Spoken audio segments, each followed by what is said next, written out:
Hello, my name is Bob Peters. Welcome to Drink Order. I'm here with my very good old friend Brian Lorusso at Dogwood Southern Table and Bar, and we are getting ready to start off with a shot of tequila. How are you doing? Thanks for having me. Good morning. Good morning. Oh, that's good tequila. What was that? Casamigos Añejo. That's good. So what's going on, man? How are you doing? I'm great. Yeah? I'm great. Thanks for having me. Well, this is going to be a lot of fun. We've got some really amazing stuff in front of us. So let's get started by just tell us a little bit about how you got your start in the bar business. Yeah. I guess we'll start at the very beginning and give you the quick story, which would be born and raised in Charlotte. Another Charlotte native? Yeah. 2 in one place? Yeah, only one in my family, so it does make me a bit of a quagmire. Didn't even leave for college, went to UNCC. Total Charlotte geek. I love everything about our city, especially like you talk about pushing boundaries for food culture. So excited to hopefully be a part of that, I think, maybe. Oh, are you kidding me? Look at this place. This place is beautiful. Yeah. This place is absolutely stunning, man. You guys have done a great job here with Dogwood and all the different concepts that you have done. But getting back to how you got your start, where was the first place that you started working? I think we all have, unique, weird stories of where we start.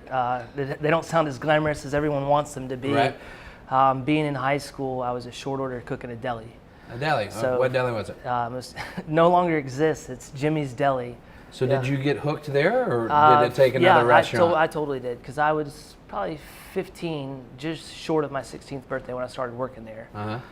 And, probably 13, 14 would start watching cooking shows on like PBS. Like Julia Child? I don't remember what it was. It was like this weird dude on a grill, actually, and he was always outside, and it was on PBS, and I remember it just kind of sparked something in me because, we had a grill outside, and I would always be out there on the grill, and it was sort of a little inspiration thing, and then, it jumped off there, and cooking there in high school kind of just helped feed that maybe artistic side of my brain. Sure. Not that we were making anything glamorous, cheesesteaks and sandwiches and stuff. No, that's big stuff for 15 high years school. old. Yeah, no kidding. Your world goes from potato chips and chicken fingers to like now you're actually making stuff from scratch and yourself. Yeah, exactly. So do you think that was the hook right there? No, I mean the real hook for me was probably at a young age being in the kitchen with my grandmother. Okay. Yeah. One of the things she would make would be not like when you think chicken parmesan, but just the actual chicken part. Right. Like there would always be chicken cutlets when she was around. So she would like pound them flat, fry them, and they would just be in a pan warm on the stove. Like always. at all times. Yes. It was the greatest thing ever. It was the greatest thing ever. Like they were breaded, like parmesan on them, like not like covered in cheese, but just in the breadcrumbs. Right. And they were just always there warm. And then these like great Italian like cookies and pastries that you can't find here. Like you go up north, you find them everywhere in the city, but down here they don't exist. Like we had these things called like snails, strudlers. Right. She just made these really great. And everything was from scratch. Yeah, of course. Yeah. Do you have one specific memory that stands out from yeah, all of them that you always go back to? Yeah, it was. So we called them snails, and it was basically like a lemon shortbread cookie. So you would make this dough. It was a real like tough cookie dough, and then you'd like cut it into balls and then roll them on the table. So you'd roll it into like a long log, and then tie it in a knot. And sort of like a roll-up, kind of. It was like a shortbread dough. So you'd roll it out this way. You could tie it in a knot, and then we would bake them and then cover them in lemon icing. Do you think that those experiences that you had while you were little affect how you carry yourself here at the bar? Yeah, yes. In a sense that Grandma was always hospitable, and she cared if like you were in her kitchen. Right. And was just kind, warm, welcoming, and you know, you had questions, and it's not like she was annoyed that you had questions. She'd answer them. Which is exactly how you are behind your bar, right? Thank you. Yeah, no, I mean, that totally is. Yeah. All right, well, this is a good place to talk about what we have here. What is this? What did you make for us, and what's going on? So I guess maybe some of the parameters, the way I understood them from you, were, you know, cocktails that were either inspirations or jumping off points. So these all represent something to me, like throughout my career, or what brought me to maybe where I am today. So for this one, it was my first trip to Tales. And I think I remember that. yeah, so your first trip to Tales, there's just so much coming at you so fast, and if you can just take 1, 2, 3 things and bring them back with you, you know, these great memories that you can then extend and share with other people.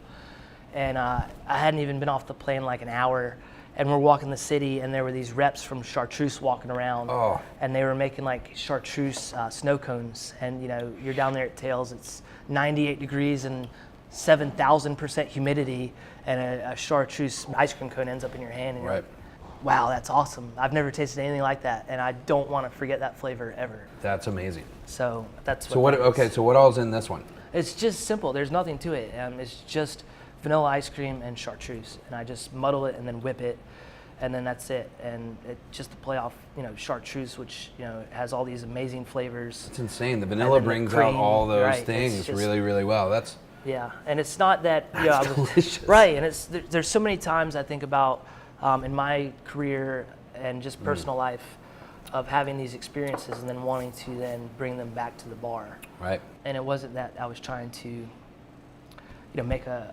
cocktail that was gonna just be so different, or it was just an experience I had, and then to be able to come back and share that was important to me. Man, that's delicious. So let's talk a little bit about Tales. Tales of the Cocktail. For you guys that don't know, Tales of the Cocktail is a giant cocktail convention that's in New Orleans every year in like the third week of July, and it's incredibly hot down there. It's like blazing hot. Yeah. But there's 15 to 20,000 bartenders from all over the world there, and there's booze shooting out of the street corners, and I mean, it's already a boozy city to begin with, and drinking is such a part of their culture. Right. And then you bring 20,000 knuckleheads down there, it's just going to get worse. So, was it 2 years ago or 3 years ago that? 3 years ago was my first first visit to Tales. And how did that go for you? It's great. I mean, like I said, if I bring back one thing, I feel like the trip was totally worth it. And I brought back several things, but this was the one that was at the forefront of my brain that I still use the most today, 3 years later. So let's talk about another cocktail. And I think that it's time for cake. What is going on over here? This looks fantastic. What is this? So one of our importers, Rick, once a year he has Jake come to town from House Alpines.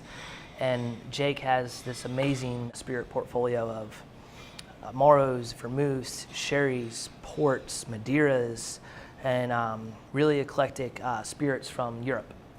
And so whenever Jake does his presentation with you, he always brings things. So things that complement what he's talking about. Right. You know, like whether it's like, you know, Spanish ham, like a really strong, pungent smelling cheese from France, salted almonds, bittersweet chocolate, and it's just so cool to, like, you know, have a Madeira or a sherry, and like, yeah, we've had that, but then when you taste it with an almond or a bitter orange rind, then all of a sudden it makes sense. And so Cardamaro is Jake's, right?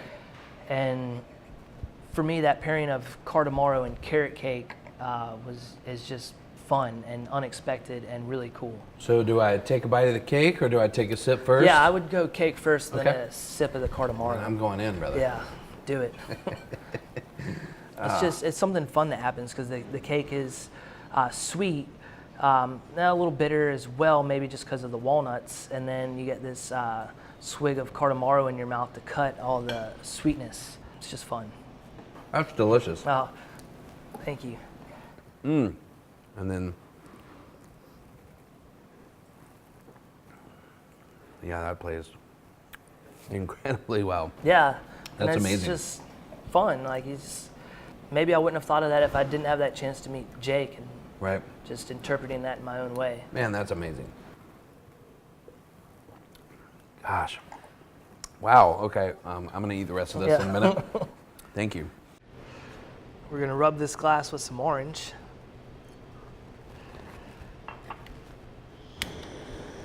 Fire up this Ceylon bark, torch it right into the glass.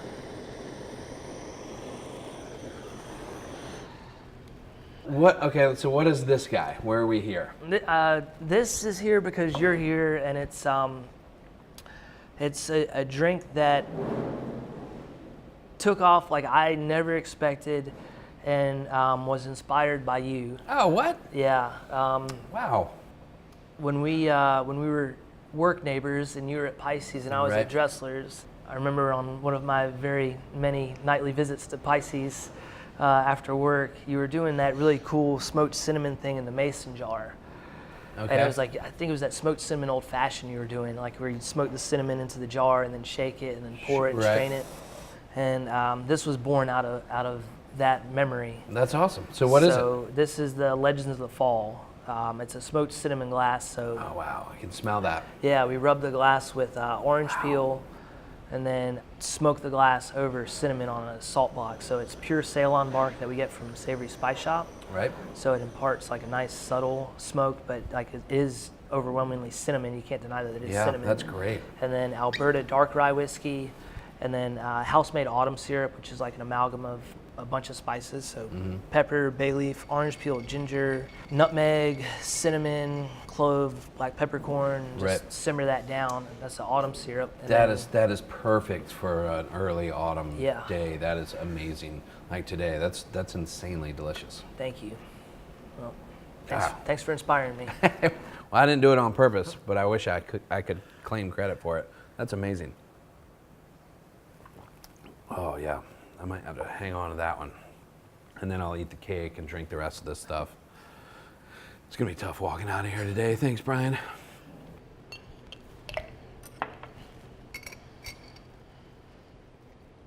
Let's talk a little bit about the future. So you guys here with Dressler's, you guys have done how many concepts now? We have 4. We have 2 Dresslers, us at Dogwood. So original Dresslers at Birkdale Village will be is 14 this month. Dresslers Midtown it was 7 in February. We will be 3 at Dogwood in November. Wow. And then our newest concept, Porter's House, opened in February. I've had the honor of opening every single one of those restaurants. Wow. I've been with John for over 15 years. Wow. And John just signed a lease to do his newest restaurant, and I will help him in that venture as well. So March of 2018. March of 2018, do we have a name picked out that you can say? I don't want to get you in trouble. We have working names. I Okay. think we're down to the final 3. Oh, good, good. Yeah, it is a seafood concept that we're working on uptown. Wow, that's insane, man. Yeah. Well, congratulations. Thank That you. is like, that's so much. That's Yeah. so much. We're going to do the orange that's candied and bittered in house. These bastardized Italian cherries, some burnt syrup, 2 types of bitters, and plantation pineapple rum. Thank you so Yeah. very much. Yeah. I love coming here and I love being at your bar, and I don't get to see you enough. But thank you so much Yeah. for letting us come in and chat with you here at Dogwood. I really appreciate it. Yeah. And I can't wait to see what you guys are doing in the future, brother. Yeah, thank you. Yes. I'd like to end by saying thank you for caring enough to come here and talk to me. I'm still amazed when people care about what I have to say, and I find it humbling and sometimes a little awkward about it. But you've been doing it for a long time, and I don't know if anyone would really care if guys like you and Stefan had not been doing what you're doing. So I really appreciate you guys setting the bar so high for the rest of us. Well, thank you very much, and there's no way that I would do this without you. Yeah, cheers, man. Cheers. Thank you. Yeah.